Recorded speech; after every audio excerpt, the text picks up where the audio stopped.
पटना सावन माह के पवित्र अंतिम सोमवार को पटना के पाटलिपुत्र क्षेत्र में देश के प्रसिद्ध शिक्षक और समाजसेवी खान सर ने गरीब व जरूरतमंद मरीजों के लिए डायलिसिस सेंटर की शुरुआत की।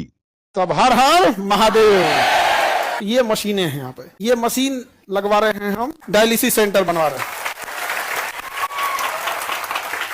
अब सावन का अंतिम सोमवार था, इसलिए हम लोग हमेशा भगवान से मांगते रहते हैं लोग यहाँ पर। भगवान जब देता है हम लोग को तो समाज को भी लौटा देना चाहिए। नवरात्रि के पहली नवरात्रि को हम लोग स्टार्ट करेंगे ब्लड बैंक मशीन। मतलब हम एक ही बात बोले, वर्ल्ड बेस्ट मशीन होना चाहिए। तो कहा सर तब आपको जापान जाना पड़ेगा। हम कहे जापान से मंगाओ, काहे नहीं आ सकता है? जब चाइना से मोमो आ सकता है तो ब्लड बैंक का मशीन जापान से काहे नहीं आ सकता? खान सर ने कहा कि यह सेंटर आम लोगों को बेहद कम कीमत पर या आवश्यकता पड़ने पर मुफ्त में इलाज उपलब्ध कराएगा। खान सर ने त्रिपुंड लगाकर जनकल्याण का संकल्प लेते हुए कहा, अब हमारे बिहार के लोग डायलिसिस के लिए दर दर भटकने को मजबूर नहीं होंगे। सर अब ये क्या कर दिए? अभी तक टीचरें गरिया रहा था, डॉक्टरों गरिया। सर आप कुछ सूचना देने के लिए बोले थे। देखिए सूचना के लिए क्या बोले थे, ये आप लोग के लिए नहीं है, एक समाज के लिए है। क्योंकि आज सावन का अंतिम सोमवार है, ठीक है, और अंतिम सोमवार सावन का है और समाज के लिए हमें हमेशा से कुछ ना कुछ करते रहना चाहिए। तो इधर हम देखेंगे तो डायलिसिस जो होता है, आँख ठीक कराओ तुम लोग। तो डायलिसिस एक सिस्टम होता है, जब हम लोग की किडनी किसी इंसान की फेल हो जाती है, किडनी क्या हो जाती है? फेल हो जाती है, तो उसका वो डेथ कर जाएगा वो इंसान, क्योंकि उसके ब्लड में ना potassium, phosphorus, urea, uric acid बढ़ने लगता है। और जहां वो नहीं, अब उसका पिसाबे नहीं बन पाता है, किडनी काम नहीं करेगी तो यूरिन नहीं कर पाएगा, तो डॉक्टर उसको पानी पीने पर बैन लगा देता है। करा दिन भर में आधा गिलास पानी पीना है, पूरा दिन भर में तनी से एक कप, क्योंकि वो पानी निकलेगा ही नहीं शरीर से। और फिर उसको ज्यादा हो जाएगा तो कभी हार्ट अटैक आ सकता है, या फिर लंग्स फेलियर, कुछ ना कुछ क्या हो सकता है, फेलियर हो सकता है। तो इन लोग को बड़ी दिक्कत होता था, डायलिसिस वाले को हफ्ते में 3 बार डायलिसिस कराना होता था। हर एक दिन अल्टरनेट कर करके 3 बार डायलिसिस कराना होता था। और एवरेज जो खर्च आता है डायलिसिस का वो 4 से 5 हजार आता है एक बार का। एक बार का कितना आएगा? 4,000। आप 4,000 ही मान लो, क्योंकि उसके साथ ये सब चीजों के 4,000। तो उसको हफ्ते में कितना करना है? 3। मंथ में उसको 12 से 15 बार करना है। अब आप समझो 12 बार भी अगर तुम जोड़ते हो और 4,000 के हिसाब से 48,000 मंथली खर्च है, तो जिंदा रहेगा। अगर इससे कम गया डेथ हो जाएगा। अब आप बताओ कोई गरीब और मिडिल क्लास का आदमी तो 48,000 सैलरी नहीं आती है, घर में पूरा इनकम नहीं होता है उसको, अगर किडनी फेल हो गया तब तो कहानी खत्म। और ये मशीनें बड़ी महंगी आती है, तो इसलिए उसके यहाँ पे ना देखो एक फेस्चुला बनाया जाता है, आर्टिफिशियल नकली नस बना के यहाँ पे, जिसमें इतनी मोटी मोटी नसें जोड़ी जा सके। और फिर इसमें से ब्लड निकाल के इस मशीन में डाला जाता है, और ये मशीन अपने अंदर लेके जाता है, और उसमें से sodium, potassium, uric acid, urea, extra पानी, पेशाब हो नहीं रहा था तो पानी तो शरीर के अंदर ही रह गया, फूल जाएगा शरीर, तो फिर पानी बाहर करेगा, ये करेगा, सब छान उन करके फिर दूसरा रास्ते से देखो इसमें 2 नस गया होगा, एक ठो से निकालेगा, एक ठो से छान के भर देगा। और इसके लिए 4-5 घंटा टाइम लेता है। मरीज जैसे बैठे रहते हैं यहाँ पे, ये मशीनें हैं यहाँ पे, ये मशीन लगवा रहे हैं हम, डायलिसिस सेंटर बनवा रहे हैं। यह सिर्फ शुरुआत है, आगे नवरात्रि में ब्लड बैंक, दीपावली पर अस्पताल और छठ पर्व पर डायग्नोस्टिक सेंटर खोलने का संकल्प भी पूरा होगा। बिहार में डायलिसिस का एक सत्र 4,000 रुपए से 5,000 रुपए तक का होता है, जिससे गरीब मरीजों के लिए इलाज कराना बहुत कठिन हो जाता है। अब सावन का अंतिम सोमवार था, इसलिए हम लोग हमेशा भगवान से मांगते रहते हैं लोग यहाँ पर। भगवान जब देता है हम लोग को तो समाज को भी लौटा देना चाहिए ऊपर वाले के लिए। तो इसलिए ये डायलिसिस मशीन लगा दिए हैं, और इसका पूरा एक सेंटर बना दिए हैं, लाइन से ऐसे सेंटर बना रहेगा। और जगह बता देंगे आप लोग को, जिसको जरूरत होगा उन लोग को यहाँ पर। और पूरा इस तरह से डायलिसिस सेंटर, पूरा बेड वगैरह बना रहेगा यहाँ पे। अभी फिलहाल हम लोग 10 ठो मशीन लगाएंगे। एक मशीन से अगर हम लोग दिन में 3 डायलिसिस कर सकते हैं, मान के चलिए 4-4 घंटा ले रहा है तो 12 घंटा इसी में लग जाएगा। तो 10 मशीन से एक दिन में कितना डायलिसिस हो जाएगा? 30 दिन है हमारे पास। एक दिन में कितनी डायलिसिस है? 30, क्योंकि एक मशीन 3 करेगा तो दिन भर में कितना कर देंगे लोग। और यहाँ पे हम लोग 30 दिन करेंगे तो लगभग 900 से 1000 डायलिसिस हो जाएगा। लगभग 200 मशीन लेंगे, 200 मशीन इसका हर जिला में लगा दिया जाएगा। जिला में आदमी लगा देगा आदमी इस चीज को, धीरे धीरे बढ़ के हर जिला में। तो कम से कम कोई किडनी फेलियर वाला इंसान गरीबी की वजह से तो नहीं ना इतने दम तोड़े गया। तो हमको लगा किस दिन किया जाए, तो सबसे अच्छा दिन क्या लगा? सोमवार इसी दिन क्या कर दिए, घोषणा कर देते हैं इस चीज की। और इसके बाद पूरा शेड्यूल लगा हुआ है। ये हो गया। अब इसके बाद कौन त्योहार है भाई? नवरात्रि आने वाला है। रक्षाबंधन में तो हम स्वयं व्यस्त हो जाएंगे, तो हम राखियां बनाने में पूरा दिन निकल जाता है। तो इसके बाद का अगला है, अभी आप लोग के लिए ये नहीं, इसके बाद का ये है नवरात्रि के दिन। नवरात्रि के पहली नवरात्रि को हम लोग स्टार्ट करेंगे ब्लड बैंक। अब इतना लंबा टाइम इसलिए ले गया है कि मशीन जापान से मंगा रहे हैं लोग यहाँ, और इस लेवल की मशीन रहेगी एकदम बड़ा सा, जांच और सब करके रखेंगे, क्योंकि ऐसे ब्लड किसी का लिए डायरेक्ट नहीं चढ़ा सकते ना, उसको ब्लड लेने के बाद उसको पहले जांच करना। पता चला ओकरे में मलेरिया था, चढ़ा दिए दूसरे में, वो बेचारा ठीक होने आया था, वो नहीं पट जाएगा, नहीं समझोगे। हेपेटाइटिस लेके आए, उसको दे दिए, उसका लीवर खत्म हो जाएगा। तो बड़ा टफ होता है। आपको ऐसा लगता है ब्लड दिए ना, ऐसे नहीं होता। आपका ब्लड में पहले ब्लड बैंक में घूमते रह जाएगा, आपके मरीज को दूसरा दिया जाता है। तो ब्लड बैंक, तो नवरात्रि का पहला दिन कैसा रहेगा ब्लड बैंक के लिए? हाँ, और एकदम मशीन, मतलब हम एक ही बात बोले, वर्ल्ड बेस्ट मशीन होना चाहिए। तो कहा सर तब आपको जापान जाना पड़ेगा। हम कहे जापान से मंगाओ, काहे नहीं आ सकता? जब चाइना से मोमो आ सकता है तो ब्लड बैंक का मशीन जापान से काहे नहीं आ सकता है? आप किसी को इस तरह से हम लोग नहीं छोड़ सकते हैं, हम अपनी जिम्मेदारी किसी और के ऊपर नहीं फेंक सकते हैं। तो हम लोग को ये जिम्मेदारी मिला तो इसे करेंगे। इसको अगर कोई मान के चलिए, इससे अगर कोई कॉपी करे तो भी तो समाज को फायदा ही होगा यहाँ पर। तो हमारा उद्देश्य ये होता है कि कैसे भी करके समाज से हो। और ये ऐसा नहीं, ये आप ही के फीस से ला रहे हैं।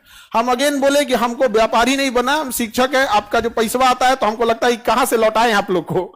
तो हम सोचते हैं कि आपको लौटाएंगे तो तुम लोग पढ़ाई नहीं करेगा मन से, क्या पैसा थोड़ा लगता है यहाँ पे, तो कहीं ना कहीं से। तो इसके भागीदार आप लोग भी हैं, क्योंकि ये जो भी चीज आ रहा है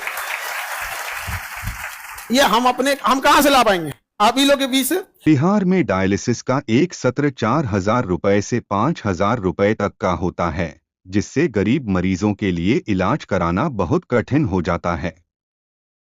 खान सर की इस पहल से बड़ी संख्या में जरूरतमंदों को राहत मिलेगी। हम बिहारियों का छठ, तो छठ के दिन हम लोग का डायग्नोसिस सेंटर रहेगा, जिसमें हर तरह का ब्लड जांच, यूरिन जांच, अल्ट्रासाउंड, ईसीजी, एक्सरे, जो भी नहीं होते दुनिया भर का, बीमारी इनका कमी है, ये सब चीज। तो एक ही बार में हम लोग पूरी मेडिकल चीजों को क्या कर दिए। वहां डॉक्टर बैठेंगे लोग। अगेन बता दें कि हम टीचर हैं, डॉक्टर नहीं हैं। कई आदमी कहेंगे कि डॉक्टर तो है ये नहीं है तो डायलिसिस कौन सी करे रे गधा कहीं का। हम डायलिसिस थोड़े करने जा रहे हैं, डायलिसिस कौन करेगा? मशीन। और उसके लिए हमारा डायलिसिस ऑपरेटर रहेंगे और डॉक्टर रहेंगे, नेफ्रो के डॉक्टर वहां पर, नहीं समझे? गर्दा उड़ा दिए सर। अब इसमें जितना चीजें हम बना रहे हैं, जैसे कोई बच्चा है उसको प्रॉब्लम आती है तो नहीं दिखा पाता है डॉक्टर को। अब जैसे अब उसको बदन दर्द है, उसको हो सकता है कि प्लेटलेट कमी हो, टाइफाइड हो जाओ, वो उसके पास उतने पैसे नहीं है। वो तब दिखाएगा जब वो विकराल रूप ले चुका है, अब उसके पूरे सिम्टम्स दिखने लगे। रीजन क्या? वो जाएगा जांच कराने के लिए, फुल बॉडी चेकअप कराने के लिए, अच्छा खासा बिल थमा देगा उसको, और पता नहीं जांच कैसा करेगा कि नहीं। तो हम उनसे कहें कि हमको फैसिलिटीज चाहिए जो होगा वो मेदांता लेवल का। मेदांता बड़ा डॉक्टर होता है, हॉस्पिटल है बड़ा। हमको फैसिलिटी चाहिए कितने लेवल का? मेदांता। और फीस रहना चाहिए सरकारी। तो कह रहा कि सर जेब से जाएगा तब यहाँ पे। तो हम कहें कि उससे क्या मतलब है, यहाँ पे आप करिए, इस चीज को मेंटेन करिए यहाँ। तो अभी हम लोग सारे लोग इस पे, मशीनें आ गई हैं सारी। अब मशीनों को लगने के लिए होता है, हमको लगा डायलिसिस मशीन से ऐसे ही हो जाएगा। बड़ा का आरओ प्लांट लग रहा है, उसको छानने के लिए ये वो, दुनिया बड़ी टफ चीज हो जाता है। तो हम पहली बार इस सब में एंट्री किए हैं। हमको लगा अच्छा इसमें एक सबसे अच्छी चीज क्या होगी कि जितनी चीजें लगा रहे हैं इसका पुण्य आप सब लोग को भी मिलेगा, क्योंकि आप ही के फीस से है, आप ही लोग के फीस है। और ब्लड बैंक जो हम लोग खोलेंगे, तो ब्लड बैंक किस तारीख को खोल रहे हैं? नवरात्रि का पहला नवरात्रि। हम हमेशा आपको एक बात बोला करते थे कि आप भगवान के पास जाते हैं पूजा पाठ करने के लिए, उसके बाद कहते हैं हमारा हई कमवा कर दीजिए, हम 1 किलो लड्डू चढ़ाएंगे। आप पूजा पाठ कीजिए, लड्डू प्रसाद चढ़ाइए, लेकिन अगेन एक बात याद रखिएगा, सृष्टि का निर्माता आपके प्रसाद और मिठाई का नहीं भूखा है, वह आपके अच्छे काम, आपका दिल देखना चाहता है। अगर आप उसके बनाए हुए सृष्टि में अपना योगदान कर सकते हैं तो बहुत खुश हो जाएगा आपके लिए। तो इसलिए आप लोग पूजा पाठ भी करिए, नमाज भी पढ़िए, मजार पे जा रहे हैं जहां करिए, गुरुद्वारा जाइए, लेकिन एक बार इस सब चीजों में भी अब हम लोग को आगे बढ़ना है। और आप लोग बोले भी थे, और याद कीजिए 2 साल पहले जब हम नीट शुरू किए थे तो ये बात बोले भी थे हम यहाँ पे कि बाबू डॉक्टर लोग, आप लोग अपने से इस चीज को सुधार दीजिए, वरना हम लोग को क्या करना पड़ेगा, उतारना पड़ेगा। केजीएस का नीट, अब तो डॉक्टर बन के जाने लगे हैं।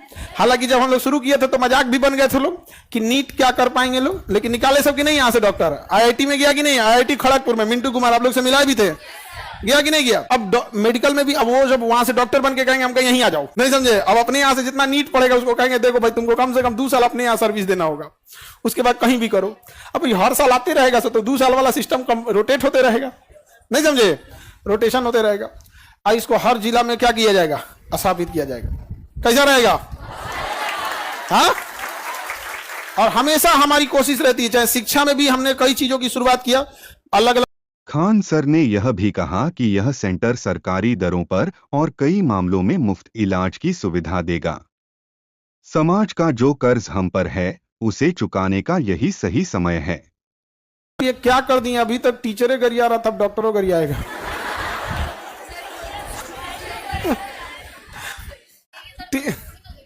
उससे अच्छा टीचर लोग का, कोई टीचर किसी की बुराई कर ही नहीं सकता जब तक वो व्यापारी ना हो। एक व्यापारी का सामान नहीं बिकेगा तो उसको लगेगा ना कि भाई हमको गरिया दे, काहे नहीं बिक रहा है। तो कभी किसी बेहतरीन शिक्षक को देखना, चाहे वो कहीं के भी हो, अपने बिहार के ही हो या फिर दिल्ली के हो, कहीं के भी हैं, कभी नहीं देखोगे जो बेहतरीन शिक्षक, जैसे आनंद सर हो गए, सुपर 30 चलाए, केसी वर्मा हो गए, बहुत सारे शिक्षक हैं लोग। आप जाके देखो, एससी वर्मा सर मेट्रो में, अभी उनकी एक वीडियो फोटो वायरल हुई थी, चुपचाप बैठे थे मेट्रो में एकदम साधारण आदमी की तरह। उनसे कभी मुंह से सुने हो नहीं। एक बेहतर शिक्षक कभी नीचताई नहीं करेगा, कभी नहीं करेगा। जो नीचताई कर रहा है वो शिक्षक के रूप में व्यापारी है, समझा गया। व्यापारी और शिक्षक में अंतर होता है, तो तुलना शिक्षक की पहले तो ये तो चीजें अलग होती हैं, लेकिन कभी किसी को भी देखना। अभी देखिए सारे शिक्षक आपके लिए एसएससी के लिए लड़ रहे हैं कि नहीं, जो भी दिल्ली में शिक्षक लड़ रहे हैं, क्या आप बताइए उनके घर में कोई कमी है, नहीं ना, वो आप ही की लड़ाई लड़ रहे हैं। तो हम सब लोग के लिए, कोई डिजिटली लड़ रहा है, कोई फिजिकली लड़ रहा है। कई फीमेल टीचर थी, अपने छोटे छोटे बच्चों को छोड़ के आई थी। अब दिल्ली पुलिस अपने आप को मर्दानगी दिखा रही थी, कह रही थी कि हम मर्द रहते तो वर्दी पहने रहते हैं, यहाँ पे आप ही मर्द है तो वर्दिया उतार के बात कीजिए। पूरे पुलिस डिपार्टमेंट को नहीं कर रहे हैं, वो कोई इकलौता जो था जो फर्जी बहाली हुआ था। क्योंकि जो पढ़ के बहाली होगा ना, जो पढ़ के जॉब लेगा पुलिस में, वो समझेगा कि भैया ये जो टीचर है यही तो पढ़ाया है हमें। अरे हम नहीं पढ़ाए होंगे, हमारे जैसा कोई और शिक्षक पढ़ाया होगा। अब मान के चलिए मैथ किसी से पढ़े, जीएस के, कभी वो शिक्षक को नहीं बोल सकता। लेकिन जो पैसा के दम पे नौकरी लिया है वो टीचर बने कौन चीज, टीचर से बोल देगा मर्दानगी क्या चीज। गजब बात है। यही मर्दानगी नेताओं के सामने कहां निकल जाती, सर सर सर सर मार लीजिए सर, मार दीजिए। नेताओं के सामने तो कुछ नहीं होता। सर ये हमारे हर जगह इस चीज को हम लोग क्या करेंगे, एक्सप्लेन करेंगे। समझ में आ गया कि नहीं आ गया, कोई दिक्कत। यही घोषणा करना था आप लोगों से। आज हम जब ब्लड की मशीन ले रहे थे तो इतना बड़ा वाला लिए, एकदम बड़ा वाला यहाँ पे, और इसे करके पता नहीं क्या क्या मशीन, हम तो देख के कंफ्यूज हो गए, लग रहा है कि हम नाभिकीय रिएक्टर स्थापित कर रहे हैं। इतनी बड़ी मशीनें, पूरा बेड वगैरह नहीं होता है, बेड पे उनके खाने के लिए टेबल, ऐसे दवा वगैरह अजीब टाइप का। और कभी लगा नहीं था कि जब हम चीजों को केजीएस को शुरुआत किए थे, एक समय था जब हम यहां से लौट चुके थे, बड़ा टूट के एकदम लौट चुके थे यहां पर, लेकिन महादेव को कुछ और पसंद था। यह डायलिसिस सेंटर सिर्फ शुरुआत है, जल्द ही पूरे बिहार में स्वास्थ्य सेवाओं का विस्तार किया जाएगा। इस अवसर पर बड़ी संख्या में स्थानीय लोग, समाज सेवी और खान सर के छात्र समर्थक उपस्थित रहे। इसलिए आज उन्हीं के दिन पे क्या किए, कर दिए। और आपको यकीन नहीं होगा, कभी आपको फोटो दिखाते वहां पे, हाँ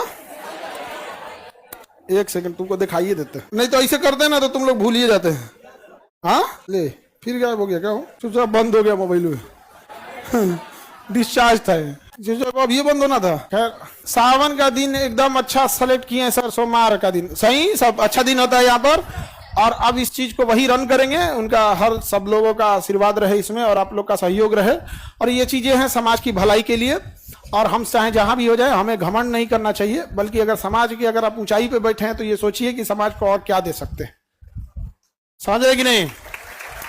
अब हर चीज आप लोग को भी ज्यादा दिक्कत नहीं आएगा, ये चीजें सही है आपके लिए। नाम कुछ रह जा गया जी, नाम से क्या रखा हुआ है आप, इसका क्या चीज हो रहा है, अल्ट्रासाउंड हो रहा है, इसका लीवर का अल्ट्रासाउंड हो रहा है, इसके फैटी लीवर होगा, यहाँ लिखा देगा यहाँ पे, कहते फैटी लीवर 1। अब डॉक्टर लोग अपना समझे लोग, इससे इतनी मशीनें हैवी आ गई हैं जिसका कोई हद नहीं, और सारा एकदम एडवांस। हम कहते हैं कि जो भी मशीन लगाना ये सोच के लगाना अगले 20-30 साल तक इसका रेलेवेंसी रहे। सर ये वाला सस्ता आता है, 2005 मॉडल है, हम गए ये सब नहीं, यहाँ पे सरकारी अस्पताल बना देगा यार तुम तो। बेहतरीन होना चाहिए। आप कब से स्टार्ट करें? मगध से स्टार्टिंग। धरती तो मगध की राजधानी पाटलिपुत्रा तो थी।